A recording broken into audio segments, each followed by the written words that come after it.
Bem, pessoal, vamos para as alternativas de B a E da nossa questão número 3. Lembrando que no bloco passado nós vimos que a alternativa A corresponde ao gabarito por estar errada. Vamos agora analisar os itens corretos. Olha só. Alternativa B. Somente a lei pode estabelecer a combinação de penalidade para as ações e omissões contrárias a seus dispositivos. Esse é o princípio da legalidade. É bom lembrar que na Constituição Federal, no artigo 150, inciso 1, se fala da legalidade só com relação a um aspecto crucial: criação e extinção de tributo. Somente a lei institui, somente a lei extingue, somente a lei aumenta, somente a lei diminui. Se você for ler literalmente, lá só se fala em criação e aumento de tributo. Agora, claro, aplica-se o princípio da simetria. Se só a lei pode criar, claro que não pode um ato abaixo da lei extinguir. É princípio da simetria das formas. Criou por lei, extingue por lei. Se somente a lei aumenta, somente a lei diminui. Também paralelismo das formas ou simetria das formas. Nós vamos ver que nessa segunda parte, somente a lei aumenta, somente a lei diminui, existem exceções. Agora, quanto à criação, somente a lei ou um ato com força de lei, como uma medida provisória, pode criar e pode extinguir tributos. Só que o princípio da legalidade vai muito além disso. Precisa de um detalhamento maior que aparece no Código Tributário Nacional, no artigo 97. Então, claro, os 4 aspectos principais para definição de um tributo, para a criação de um tributo, tem que estar na lei. Só a lei cria, os 4 principais aspectos tem que estar na lei. Por que eu falo 4 aspectos principais? São os aspectos indispensáveis para que o tributo possa ser cobrado. Vejam, se a lei não disser qual é o fato gerador, você não sabe quando cobrar o tributo, porque o tributo só pode ser cobrado quando houver o fato gerador. Então a lei tem que dizer qual é o fato gerador. Agora, se a lei não disser alíquota e base de cálculo, você não sabe quanto cobrar. Aconteceu o fato gerador do IPTU, está lá na lei, mas quanto é que eu vou cobrar? Tem que ter a alíquota, o percentual vai ser cobrado sobre o valor da base de cálculo. Então a lei tem que dizer alíquota e base de cálculo. Agora fica faltando também dizer de quem cobrar. Quem é o contribuinte do tributo? Para IPTU, vocês é fácil. Para IPTU é o proprietário do imóvel. Vocês vão ver que não é tão simples assim, mas você se aproxima da definição correta quando você diz que é o proprietário. Mas existem tributos que incidem sobre negócios jurídicos. Tem 2 pessoas, um no polo e outra no outro. Por exemplo, o imposto sobre transmissão de bens imóveis municipal. Tem TBI. É ITBI, né? Quando uma pessoa vende um imóvel, incide TBI. Quem é que tem que pagar? Quem vende ou quem compra? Então a lei tem que dizer. Ok? Então, fato gerador, base de cálculo e contribuinte, claro que tem que estar na lei. Isso é listado no artigo 97 como sujeito à lei.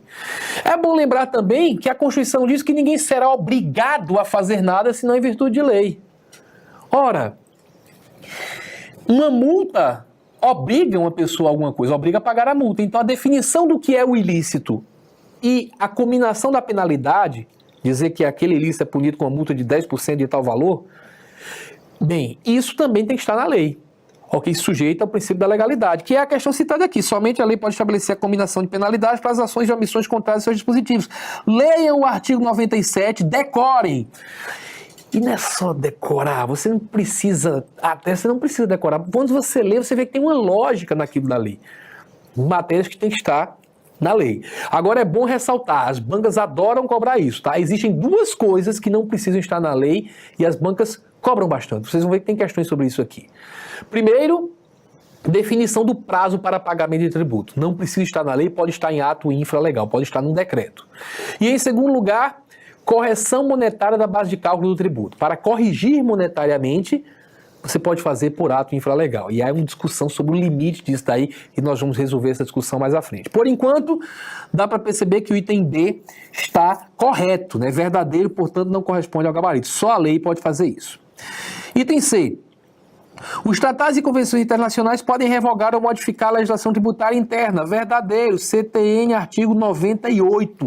Copiaram o dispositivo, um pedaço dele, né? Porque lá se diz que os tratados internacionais, eles revogam ou modificam a legislação interna e serão obedecidos, observados pela legislação que lhes sobrevenha. É bom lembrar que tratado internacional em matéria tributária tem força de lei ordinária. Opa, não desliga o vídeo ainda não. Antes de você dizer que o professor Ricardo Alexandre está desatualizado, tome cuidado com o seguinte: aquilo que você aprendeu lá em direito constitucional, que tratado internacional pode ter hierarquia de lei, hierarquia de emenda à Constituição, e quando não tiver, e a hierarquia de emenda à Constituição ele estará acima da lei, mas abaixo da Constituição, será supralegal, aquilo só vale para tratados sobre direitos humanos, certo? Tratado sobre direitos humanos que tenha sido aprovado no ritual de uma emenda à Constituição tem força de emenda.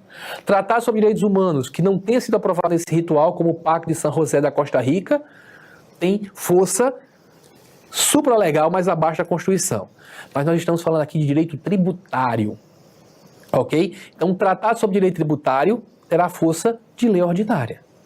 Salvo se um examinador mais capcioso fale de um caso de um tratado internacional sobre direitos humanos que envolva uma garantia tributária, considera essa garantia tributária direito humano. Por exemplo, o princípio da legalidade tem a ver com direitos humanos, tá? Inclusive, quando se fala da Carta Magna imposta ao rei São João Sem Terra na Inglaterra, em 1215, um dos primeiros documentos semelhantes a uma Constituição, uma das principais regras era a regra da legalidade. Não se pode cobrar tributo sem que os representantes do povo aprovem. O no taxation without representation.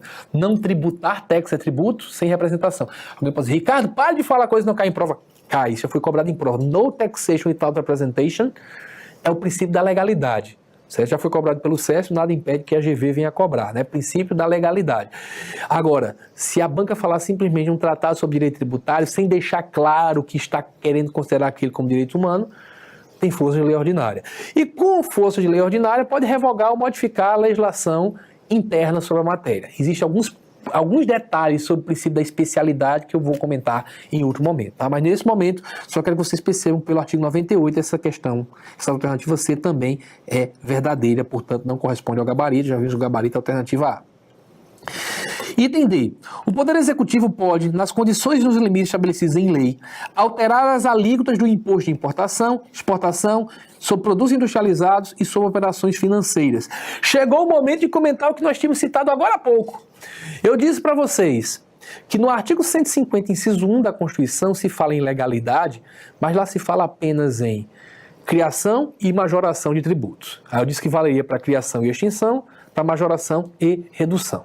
Aí eu disse, quanto à criação não há exceções. Só lei ou ato com força de lei pode criar tributo. Só que quanto a alterar, aumentar e diminuir tributo, eu já disse a vocês que existiam exceções. Se vocês olharem para o artigo 153 da Constituição, que trata de impostos federais, e forem para o parágrafo 1º, vocês vão ver que lá se diz que o Poder Executivo pode, obedecer os limites e condições estabelecidos em lei, alterar as alíquotas exatamente desses 4 impostos. Aqueles 4 que muitos chamam de extrafiscais. Nós vamos ver, existem mais extrafiscais, né? Mas são basicamente o imposto de importação, o de exportação, o sobre operações financeiras e ou sobre produtos industrializados. Alíquotas podem ser alteradas nos limites estabelecidos em lei. Cuidado, o legislador, o Poder Executivo não tem total liberdade, não está solto na buraqueira, porque tem que obedecer os limites da lei. Funciona assim, a lei diz, a alíquota do imposto de exportação, ela vai ser de 40%. Podendo o Poder Executivo, suponho, essa é uma situação hipotética, que o Poder Executivo aumentar essa alíquota até 50% ou reduzi-la até 0%. Então o Poder Executivo tem uma caixinha dentro da qual ele não pode sair. Se ele quiser passar para mais de 50%, o que é que ele faz? Aí vai ter que ser por lei. Ok? Ou uma medida provisória, se for relevante e urgente, né? Mas por ato do Executivo, só dentro dos limites da lei. Imposto de importação, exportação, IOF e IPI. Atenção que as bancas adoram cobrar também um pequeno detalhe quanto a isso. É porque boa parte dos livros de tributário gostam de dizer o Poder Executivo pode alterar por meio de decreto, porque decreto é o ato típico do Poder Executivo. Beleza, pode ser por meio de decreto, mas a Constituição não exige que seja decreto, nem exige que seja o Presidente da República, porque quem edita decreto é o Presidente da República. A Constituição diz que é o Poder Executivo. Então a regulamentação do Poder Executivo Federal pode prever que outro órgão do Poder Executivo tenha essa competência. E efetivamente isso aconteceu, o Supremo diz que é constitucional. Vejam só, na legislação interna do Poder Executivo, as alíquotas de imposto de importação e de imposto de exportação são previstas para serem alteradas pela Câmara do Comércio Exterior, CAMEX, que é uma decisão bastante interessante, porque a CAMEX ela é composta, é um órgão colegiado composto, que tem na sua composição diversas autoridades que têm interesse de se manifestar, interesse institucional de se manifestar sobre essa alíquota, tem algo a dizer. Imposto de importação, claro que o ministro das Relações Exteriores tem algo a dizer.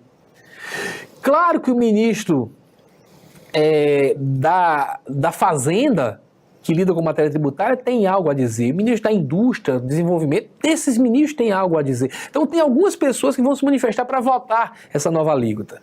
O Supremo diz que isso é constitucional, porque CAMEX é um órgão do Poder Executivo, ok? Na prática, IOF e IPI realmente são alterados por decretos do presidente da República. Agora, atenção, muito cuidado com o seguinte. Lá no Código Tributário, se diz que o Poder Executivo pode alterar as alíquotas e bases de cálculo desses tributos por ato próprio. Só que a Constituição Federal fala só das alíquotas. No artigo 153, parágrafo 1º, só se fala em Poder Executivo alterar a alíquota, a base de cálculo não. Ou seja, a possibilidade de alteração das bases de cálculo não foi recepcionada pela Constituição Federal de 88. Você conhece a teoria da recepção, não é? Você estuda ela lá em Direito Constitucional. Quando vem uma Constituição nova, todas as leis que existiam passam por uma filtragem. Se as leis anteriores forem materialmente, tiverem conteúdo incompatível com a Constituição atual, essa parte não é recepcionada. É como se a Constituição nova estivesse lá, estivesse à sua frente, na festa da nova Constituição. Olha, criar a nova Constituição. Olha a festa aqui, as normas todas vão querer participar desse novo ordenamento jurídico, mas tem um porteiro na frente, que é o porteiro da teoria da recepção. Ele vai olhar para cada norma e dizer, você é compatível com essa festa? Se não, você fica. Havia regra que previa Tribunal de Contas até determinando prisão. Antes de 88. Mas a Constituição Federal de 88 diz que só prende alguém em flagrante delito e por ordem da autoridade judiciária, escrita e fundamentada. Então essa regra não é recepcionada. Você não é compatível com a nova Constituição. Né? Esse é um exemplo clássico. Vamos para o exemplo daqui. A Constituição Federal diz, olha, tributo só pode ser criado, aumentado, diminuído, extinto por lei. Aí a própria Constituição cria exceção. Ó, tem essa exceçãozinha aqui, o Poder Executivo pode alterar as alíquotas nos limites da lei. Aí vem uma norma antiga dizendo, olha, o Poder Executivo pode alterar a alíquota e base de cálculo. Aí o que é que se faz? O porteiro diz, essa parte de alíquota pode entrar, é compatível, a base de cálculo não. Então, bases de cálculo não podem ser alteradas por ato do Poder Executivo. Só as alíquotas, bases de cálculo jamais. Ok? E por fim, também gosto de cobrar muito em prova que essas exceções, a elas foram somadas mais duas que foram colocadas na Constituição pela Emenda Constitucional 33 de 2001. Essa emenda colocou também na lista de exceções 2 tributos sobre combustíveis, lembram? 2 sobre combustíveis. ICMS sobre combustíveis definidos em lei complementar, e a CID combustíveis. Certo? ICMS sobre combustíveis e CID combustíveis podem ter suas alíquotas reduzidas e restabelecidas, no caso da CID, por decreto, no caso do ICMS sobre combustíveis, por convênio. E no caso do ICMS sobre combustíveis, pode até criar uma alíquota diferente, não é só reduzir e restabelecer, mas isso a gente não vai aprofundar nesse momento, porque a questão fala apenas da possibilidade do Poder Executivo, nas condições limites estabelecidas em lei, alterar as alíquotas. Veja que o legislador, que o examinador foi bem cuidadoso, falou alíquotas. Existem muitas questões de prova que colocam alíquotas e base de cálculo, e você tem que marcar falso, conforme eu disse para vocês. Agora, da maneira que colocaram aqui alíquotas, citou os 4 que já eram exceções, imposto de importação, exportação, IPI, IOF, está em plena consonância com o artigo 153, parágrafo 3º da Constituição, portanto, o item é correto. A alternativa é: a lei tributária não pode alterar a definição, o conteúdo e o alcance de institutos, conceitos e formas de direito privado utilizados pela Constituição Federal para definir ou limitar competências tributárias. Aqui é cópia do CTN, artigo 110. Nós vamos aprofundar essa questão mais à frente na parte de legislação tributária, mas desde já uma pequena explicação sobre isso.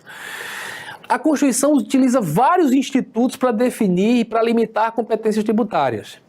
No momento, por exemplo, que a Constituição diz que cabe ao município instituir imposto, a transmissão a título oneroso, intervivos, por ato intervivos, de bens imóveis, por natureza ou acessão física, e de direitos reais sobre imóveis, exceto de garantia. Bem, a Constituição fala isso, lá no artigo 156, para definir a competência tributária do município. Aí o que acontece? O município só pode criar imposto sobre aquilo. A competência dele está limitada àqueles casos. Ali se fala de imposto sobre transmissão de bens imóveis e direitos relativos a imóveis. Não seria possível editar uma lei dizendo que, para fim de incidência do ITBI, o veículo pertencente ao proprietário do imóvel é considerado imóvel. Não existe imóvel para fim de ITBI, existe imóvel. Então a lei tributária não pode alterar a definição de um instituto de direito privado, direito civil é direito privado. E é ele que define o que é imóvel. Então, não se pode alterar esse conceito para definir ou limitar a competência tributária, ok? É a base desse artigo 110. A lei tributária não pode alterar a definição, conteúdo e alcance de institutos, conceitos e formas de direito privado utilizados pela Constituição Federal para definir ou limitar a competência tributária. No caso que eu citei, a Constituição Federal, no artigo 156, usa desse conceito de propriedade imobiliária para definir a competência tributária do município, ok? A alternativa está correta, literalidade do artigo 110. Com isso, a gente conclui essa questão número 3. Vamos imediatamente para a questão de número 4, que diz o seguinte: em 10 de dezembro de 2015, o município de Cuiabá instituiu por meio de lei, contribuição para o custeio de iluminação pública. Em 10 de janeiro de 2016, o partido político X, deve ser de Eike Batista, né, com sede no município de Cuiabá, recebeu a cobrança da referida contribuição por meio da fatura de consumo de energia elétrica.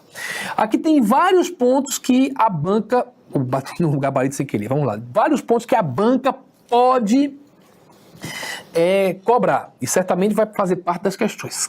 Claramente, GV adora cobrar esses pontos. Em primeiro lugar, estamos falando da contribuição para o Serviço de Iluminação Pública, CIP, ou COSIP, né? Contribuição para o Serviço de Iluminação Pública, muitos usam COSIP. A Constituição prevê que ele é criado por meio de lei, então não precisa ser lei complementar. Diz que a competência é dos municípios e do DF, lembrar que o Distrito Federal não é dividido em município, então ele também assume as competências municipais. Então, pode ser instituído pelos municípios e pelo DF, e a fatura de consumo de energia elétrica pode ser o veículo utilizado para a cobrança, pode vir junto da fatura, está autorizado isso pelo próprio dispositivo que autoriza os municípios a criarem o tributo, que é o artigo 149-A da Constituição. A questão fala aqui de uma cobrança a um partido político. É um partido político. Certamente vai haver alguma questão falando de imunidade tributária, porque a Constituição Federal, no artigo 150, inciso 6, traz várias proibições que cobrem tributos, cobrem impostos, cobrem de algumas entidades. Não se pode cobrar impostos sobre... Aí aparece lá no meu patrimônio de renda e serviço dos partidos políticos e suas fundações, das entidades sindicais dos trabalhadores e por aí vai. Aí eu sempre chamo a atenção a duas coisas. Essa imunidade aí não se aplica com relação aos sindicatos, é só sindicatos dos trabalhadores, sindicato patronal não tem o benefício. E lembrar de que todas as imunidades do inciso 6 são a impostos. Não se pode cobrar impostos sobre.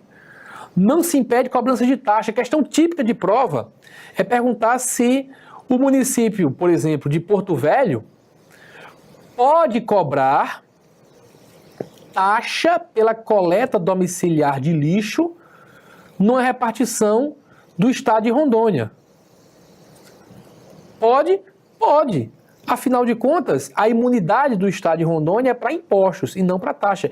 Aqui fala de contribuição à iluminação pública. Então, pode cobrar contribuição à iluminação pública de qualquer desses entes imunes. Então, lembrar, pode cobrar na fatura? Pode, estar autorizado pelo parágrafo único do artigo 149-A. Certo? Pode cobrar de partido político? Pode. Não poderia cobrar um imposto sobre patrimônio, renda ou serviço, mas pode cobrar. Pode instituir por lei? Pode. Não precisa nem lei complementar. Lei ordinária. Lei complementar, você já sabe, nós já citamos quais são os tributos que dependem de lei complementar para a sua criação. Certo? Pode cobrar contribuição? Sim. Lembrar que o Supremo Tribunal Federal diz que não se pode cobrar taxa de iluminação pública. Pode cobrar contribuição? Pode, mas taxa não. Então, contribuição pode. Então, vamos ver quais são as assertivas. Certamente, elas versam sobre esses pontos que nós comentamos aqui. Vamos lá. Sobre a hipótese apresentada, assinala a afirmativa correta. A cobrança é inconstitucional, pois os partidos políticos são imunes aos tributos incidentes sobre o seu patrimônio. Item aqui está errado, porque são imunes aos impostos, como diz o artigo 156. Não se pode cobrar impostos sobre, então, imunes a impostos ao patrimônio e renda de serviço, mas não a todos os tributos. B. A cobrança é inconstitucional, pois apenas a União é competente para a instituição de contribuições. Falso. Aí é bom lembrar, se vocês olharem para o artigo 149 da Constituição Federal, vocês vão ver que lá se diz que somente a União poderá instituir contribuições. Aí aparecem lá os 3 tipos: sociais, de intervenção do domínio econômico, chamada de CID pela sigla, né, contribuição de intervenção do domínio econômico, e de interesse de categorias profissionais ou econômicas. Como categorias profissionais ou econômicas são corporações, essas contribuições são chamadas de corporativas, ok? Só que, além do artigo 149, temos um 149A, que fala de contribuição de iluminação pública. Pode ser cobrada, sim, pelos municípios e pelo DF. E, além disso, é bom lembrar que o próprio artigo 149, que no caput dá a entender que só a União pode criar aquelas contribuições, ele tem uma exceção no parágrafo 1º, que fala da contribuição para o custeio da Previdência dos servidores públicos, né? Contribuição para o custeio da Previdência do servidor público, cada ente cria. O Estado de Rondônia cria contribuição para financiar, para custear a previdência dos servidores do Estado, ok? Então dizer que só a União cobra contribuições, claro que esse item está também errado. Item C, a cobrança é inconstitucional, pois viola o princípio da anterioridade nonagesimal. Esse aspecto nós não analisamos, vamos ver aqui a questão do prazo, né? Para ver se viola a regra que diz que só pode cobrar depois de 90 dias. Vamos apagar aqui a tinta do slide para que a gente olhe especificamente para esse aspecto. Em primeiro lugar, lembrar, estamos falando de contribuição para a iluminação pública. Primeiro a gente tem que saber se a contribuição obedece a esse princípio. Se vocês forem olhar para a Constituição Federal, vocês vão ver que existe o princípio da anterioridade, só pode cobrar no outro ano, e existe o princípio da noventena, tem que cobrar só depois de 90 dias da data da lei que institui ou aumentar o tributo. Se vocês forem olhar, existem exceções a esses princípios. Todo mundo vai ter que decorar essa lista de exceções, nós vamos falar dela mais à frente ainda. Mas desde já, não obedecem à anterioridade imposto de importação, de exportação, IPI, IOF, os tributos sobre guerra, né, imposto extraordinário sobre guerra, e contribuição, os empréstimos compulsórios para guerra ou calamidade. Certo? Tem exceções também no tocante a CID de combustíveis e ICMS sobre combustíveis. As exceções quanto à noventena são também parecidas. Imposto de importação e exportação, mas o IPI não é exceção, o imposto de renda é. Certo? Aparecem lá também as exceções, como exceções o imposto extraordinário de guerra, empréstimo compulsório para guerra ou calamidade. Base de cálculo de IPTU e IPVA. Então a lista tem um pouquinho de diferença, mas muitas semelhanças. Nós vamos falar mais dessa lista, mas nessa questão que não trata especificamente disso, eu só quero que vocês percebam que contribuição de iluminação pública não é exceção a nenhum dos dois princípios. Contribuições para a Seguridade Social são exceções à anterioridade. Pode instituir e cobrar no mesmo ano, desde que passe os 90 dias. As para a Seguridade. Mas contribuição de iluminação pública não aparece em lista de exceção alguma. Então só pode cobrar no outro ano e tem que esperar 90 dias. Aqui, pessoal, está dito que a lei que institui a contribuição é de dezembro de 2015. Não, 10 de dezembro de 2015. Então você vai contar, em primeiro lugar, como obedece a anterioridade, só pode cobrar no outro ano. Ok? Aqui está dizendo que em 10 de janeiro, um mês depois, começou a cobrar. Então obedeceu a anterioridade. A anterioridade obedeceu, porque virou o ano. Agora, passaram-se 90 dias? Claro que não. Que bom, não vai precisar nem contar dia por dia, né? De 10 de janeiro, se você for contar 90 dias, já vai bater janeiro. Desculpa, de 10 de dezembro, vai bater janeiro, fevereiro, março, então só poderia cobrar lá para frente. Então essa cobrança, que foi feita em 10 de janeiro ao partido político, ela é inconstitucional porque viola o princípio da anterioridade nonagesimal. Item está correto. Vai poder cobrar do partido político? Vai, mas lá para março, ok? Em janeiro não vai poder cobrar. Item D, a cobrança é ilegal. Opa, vamos voltar aqui. É ilegal uma vez que o lançamento é privativo da autoridade administrativa. Por que colocaram esse item aqui? Porque disseram, olha, O CTN, no artigo 142, diz realmente isso, lançar, que é calcular o tributo devido, identificar o devedor, notificar o cara para pagar. Vamos falar bastante de lançamento, na parte de crédito tributário, não nessa. Lançar é realmente privativo da autoridade administrativa. Só que nesse caso, como a cobrança pode vir na fatura de energia elétrica e a cobrança veio na fatura de energia elétrica, alguém pode dizer, pô, então é ilegal, agrediu o CTN. Se veio na fatura, quem lançou na realidade foi a companhia da energia elétrica, não foi a autoridade tributante. Só que, preste atenção, essa autorização para cobrar na fatura de consumo de energia elétrica está na Constituição Federal. Artigo 149-1A, 149A, parágrafo. No parágrafo está lá escrito que a fatura pode vir na fatura de consumo de energia elétrica. Então, claro que você não pode dizer que a cobrança agride a lei quando ela está em consonância com o que a Constituição autoriza. A Constituição está acima da lei. É o cachorro que balança o rabo e não o rabo que balança o cachorro, né? Você não pode dizer a norma, essa cobrança não vale porque agride a lei. Se a Constituição está acima da lei, autoriza, ok? Então pode ser feita dessa forma, não há nenhuma ilegalidade. É uma autorização da Constituição. Depois a alternativa é a contribuição é constitucional estando de acordo com as limitações ao poder tributário, não está de acordo porque nós vimos que agride uma das limitações que é o princípio da anterioridade 90ª. Vamos para a questão subsequente, número 5, que diz o seguinte: em maio de 2015, a União aumentou por meio de lei as alíquotas do imposto sobre produtos industrializados de itens de alimentação e higiene. Sobre esta lei, assinale a afirmativa correta. É bom lembrar que o IPI, quanto a prazo de cobrança, ele obedece só ao prazo de 90 dias. Então, aumentou em maio, quando contar, que é maio, né? Falou maio, aumentou em maio, quando contar 90 dias, ainda vai ser 2015. Não terá virado o ano. Pode cobrar? Sim. Porque o IPI é exceção à anterioridade. Se você olhar para o parágrafo 1º do artigo 150, você vai ver que o IPI não obedece à regra da anterioridade. Pode cobrar no mesmo ano, mas obedece aos 90 dias. Então, depois de 90 dias, esse aumento poderá ser cobrado. Lembrar que aumentou aqui por meio de lei. Poderia ser por decreto? Poderia ser por decreto, né? Se obedecesse os limites da lei. Porque o IPI é um daqueles tributos que nós citamos que pode ter suas alíquotas alteradas por ato do Poder Executivo, desde que se faça nos limites estabelecidos em lei, ok? Com relação à alimentação e higiene, é possível que se cobre, mas é bom lembrar que o IPI tem que ser seletivo, ou seja, as alíquotas têm que ser mais leves para os gêneros considerados essenciais. Produto da cesta básica, item de higiene é essencial, então você pode até colocar uma alíquota pequenininha, mas não pode essa alíquota ser maior, por exemplo, do que a alíquota para perfumes, que são gêneros considerados supérfluos. Às vezes eu falo isso, tem aluna, principalmente mulher, reclamam muito disso. Perfume é essencial. Eu até acho que seja essencial mesmo, mas eu considero que não tão essencial contra a alimentação e higiene. O perfumezinho é essencial, né? Mas não ao ponto de suplantar a essencialidade desses outros gêneros. Isso que eu estou falando parece brincadeira, mas é muito importante.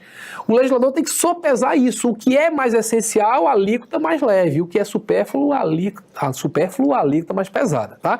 Mas vamos analisar aqui os itens. Vamos lá. Item A.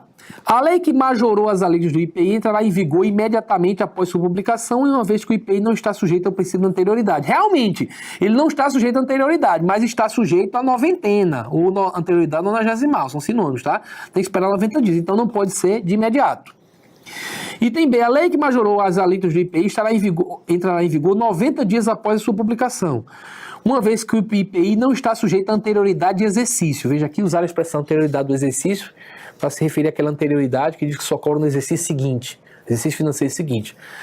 Como no Brasil o exercício financeiro coincide com o ano civil, dizer que cobra no exercício seguinte é dizer que cobra no ano seguinte. Tá? Então o IPI não está sujeito a isso, então realmente a cobrança vai ser feita só depois de 90 dias, ok? A alternativa B, portanto, corresponde ao gabarito. Há um ponto que poderia gerar discussões, poderia até gerar anulação dessa questão, porque o judiciário entende que a questão aí não é exatamente de vigência, é de produção de efeitos. A lei poderia até entrar em vigor de imediato, mas os efeitos financeiros para a cobrança só poderiam existir depois de 90 dias. Tá? Então ela geraria todos os outros efeitos, poderia exigir uma declaração, poderia falar de multa, né? Mas o efeito financeiro para a cobrança de tributo só 90 dias depois. Mas dá para ver pelas alternativas que aqui o sujeito usou a expressão vigor tecnicamente no sentido de produção de efeitos. Bem, item C. A lei que majorou as alíquotas do IPI entrará em vigor no primeiro dia do exercício financeiro de 2016, uma vez que o IPI submete apenas ao princípio da anterioridade do exercício, ao contrário, ele submete apenas à noventena. A lei que majorou as alíquotas do IPI poderá ser aplicada a fatos geradores ocorridos antes do início da vigência da lei que as aumentou, uma vez que o IPI não submete ao princípio da irretroatividade. Olha, cuidado, tá? No tocante a cobrar tributo para o passado, olha, isso aí não pode em caso nenhum. Certo? O princípio da irretroatividade quanto à cobrança de tributo não tem exceção nenhuma. Nós falamos em bloco passado que existe exceção à irretroatividade, mas só para duas coisas. Aplicar a legislação passada quando ela é interpretativa, só para interpretar, e ainda com a exceção de que não pode aplicar penalidade como decorrência dessa nova interpretação, e pode aplicar a legislação para o passado com relação a uma lei melhor que venha ao mundo e seja melhor para o infrator, né? A lei que seja melhor para o infrator. Que, por exemplo, diminua uma multa, ok? E nesse caso também tem uma exceção que não pode aplicar para o passado se já há coisa julgada. Agora, aumentar um tributo e cobrar para fatiar do passado, isso não pode em hipótese alguma, ok? Criar um tributo novo e cobrar para o passado não pode em hipótese alguma, não há exceção em retroatividade quanto a esses aspectos. Então esse item D está equivocado. Item E. A lei que majorou as alíquotas do IPI entrará em vigor no primeiro dia do exercício de 2016, uma vez que o IPI submete ao princípio da anterioridade e da anterioridade nonagesimal não é o primeiro dia de 2016, tem que esperar os 90 dias. A questão não ele não obedece à anterioridade. Bem, vejam que eu citei aquele ponto que poderia até justificar a anulação da questão, que é referente a falar em vigor. Mas você tem que ser esperto. Tem que ter o saber concurseiro, não só o saber jurídico. Você olhar para todas as alternativas, você vai ver que uma alternativa fala em cobrar para o passado, que é absurda, não há exceção à anterioridade, e todas as outras falam em vigência. Então você vai trabalhar em cima de vigência naquele sentido que eu falei de produção de efeitos. Agora, se você tivesse algumas alternativas falando que a produção de efeitos, né, a eficácia é só 90 dias depois, e outros dizendo que a vigência são 90 dias depois, você veria que o examinador está diferenciando uma coisa da outra, aí você teria que usar o mais específico, que é quanto à produção de efeitos. De qualquer forma, a alternativa corresponde ao gabarito, a alternativa B, porque está correta, marque ainda com isso, a gente conclui a análise dessa quinta questão. No próximo bloco, trata das questões subsequentes. Até lá.